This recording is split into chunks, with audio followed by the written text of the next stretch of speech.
This is the Ned rig. Popular, used a lot, very productive in catching fish.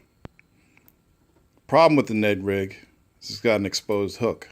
So anytime you got something with a weight and an exposed hook, you're fishing in any heavy cover, you're going to get caught up on stuff.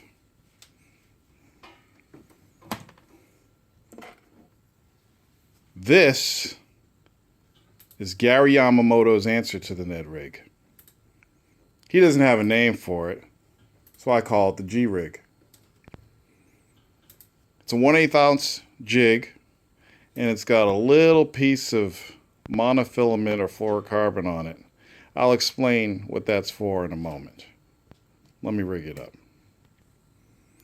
All right, here is a G rig, as I call it, with a Gary Yamamoto recommended 3-inch fat Senko. Now, since I only have one hand free, I can't do this because my friend over there, Bubba, captain of the Hobo Flats, and starring in several Bubba Bass Anglers episodes, won't hold the camera for me. So, what I'm going to do... Hold the camera. Okay, so here I am. And what I'm going to do is I'm going to take this little piece of fluorocarbon monofilament. I don't know what it is. We're braid guys. You take this little piece right here and you stick it into the hole that you just made with the hook. And you shove it in there. Don't shove it too far because it'll come out the other side. Shove it in there until the circle gets small enough to cover the area around the hook. Now what you have is a G rig.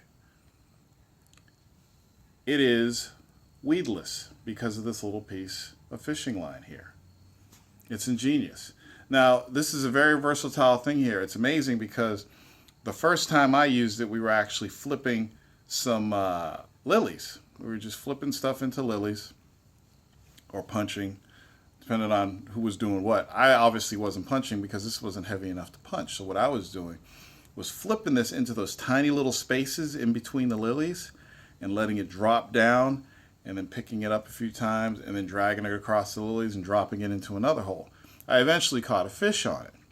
Then I took it into deep open water and cast it out and caught a fish that way. It's pretty versatile. So there it is. It's what I call the G rig. It's not on the market yet, but it's going to be on the market soon. And the ingenious thing about this is the way you can make it weedless. And after a couple casts, if you feel that this is coming out, you just go and you just push it back in there, shove it back in there, tighten it up, and cast it back out again. So that's Gary Yamamoto's answer to the Ned rig, and I call it the G rig. It's Torrance Davis from Bubba Bass Anglers. Peace out.